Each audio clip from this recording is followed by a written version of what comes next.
Hello there. My name is Pete Alonzi. I'm a professor here in the UVA School of Data Science. And I want to say welcome to everyone who's watching this, who's going to be a student here, and just a general hello to anybody who happens to stumble into this video. I'm here to talk to you today about buying a laptop for really any of our programs. The TLDR, if you just want to get in and get out real quick. Well, actually, I went to Costco yesterday and I just bought this laptop. And it works great. It was the cheapest one that they had in the Mac section. It's a MacBook Air, 13 inches, costs less than $1,000. And this would be great for anyone who wants to go through our program. No problem. I also checked the other parts of Costco out, and I couldn't find a laptop there that didn't meet the needs for our program. So in general, you walk into any store, Costco, Best Buy, you're pretty much in good shape with everything they have to offer, and you can't go wrong. But if you want to hear more and get a few more details, I'll go through some of the key specs on the computer in the rest of this little chat. Okay, so if you're still here and hanging out, I understand how when you go to buy a computer, there's a whole lot of different pieces to the configuration, and you want to make sure you get it right for the task at hand. Even me, buying a computer, takes me a while, and I got to talk to my friends on Discord to get all the details straight. You got things like storage, graphics, processors, all that kind of stuff to balance, and it sort of gets in the weeds and gets noodly. So I figured I'd just break down the major pieces to help give you a little insight into what you want to do. So first up, storage, also called hard drive or disk. This is how much data you can store on your machine itself. You often might hear, big data be thrown around as a phrase. The good news is anything with really massive scale gets handled by UVA. We pick up the bill and we have access to bigger resources. So you don't need to worry about big time storage. You just got to worry about storage for what you're trying to do on your machine. The one, again, this little guy that I picked up had 256 gigabytes, which is plenty for just my little bopping around stuff. And we got tons of cloud storage for anything else.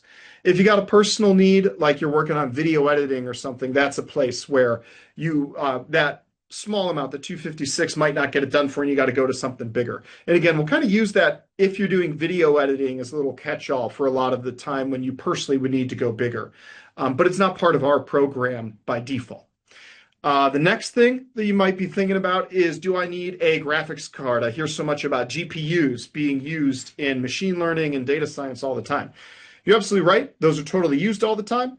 But again, it's the same answer for storage. UVA has tons of access and free credits for students to use our powerful GPU resources. So you don't need to personally be responsible for it. All you need is a computer like this where you can connect to our bigger resources. And then once you do that, you're off to the races. Again, you're doing that video editing work. You're going to need a bigger graphics card, but that's for your personal stuff. It's not required for us. The other thing people often wonder about is the processor for their computer. How good do I need my chip to be or something like that? Does it matter if it's the Mac ARM architecture or the OS 86, all these kind of things. And some of the jargon you might not even know, you don't have to worry about it. The good news is the processors that are selected for the pre-built laptops match all of the other resources on the machine. And if we ever get to the point where you care what the processor is, well, the good news is, again, it's the same boat as the stuff before. UVA's got a bigger scale for managing all those things when that really matters. And so again, it's not something you need to worry about on the personal machine. The takeaway I'm trying to get here is your personal machine is really a mechanism for you to access the bigger resources when you need to go to the scale. And so that's what really drives the two critical features in the machine that you buy for your laptop for our program. And those are the last two things I'm going to go through now. First one is memory, and the second one is the operating system. So memory, also known, you'll see it as RAM, and then there's a whole bunch of jargon, DRAM, SRAM, DDR, all these kind of things. You don't got to worry about any of those details. The only real thing is how big the memory is. Again, this guy, cheapest thing I could find at Costco's, had 16 gigabytes of memory. And that's our if you will, system requirement for taking the program. We say get the 16. If you had 8 and it's hanging around, it's okay. But we really say shoot for 16. And pretty much everything you see in the store, that's the floor. One thing that'll help you with laptop life, if you want it to live longer and extend more into the future, is a memory upgrade. So going to 24 gigs or 32 gigs. You can't go wrong. It does cost more, but not prohibitively more. And so if you can afford it, it's a good place to spend that marginal money.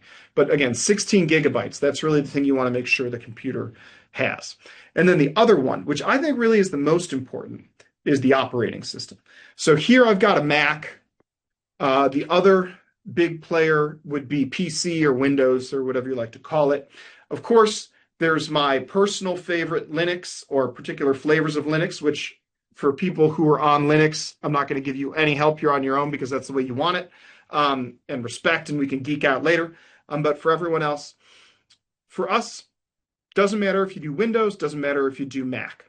We can make it work. Some things are easier on one, some things are easier on others. And depending on where you're at from time to time, just like anything at a university, you'll have to put in a little extra work. But there's no way to avoid that. So what really breaks the tie is, the way I sort of describe it, maybe I should have led with this, is you want your laptop to fit like a glove, in a sense. It's like the tool of your trade. It's what you're using, your hammer and anvil or whatever.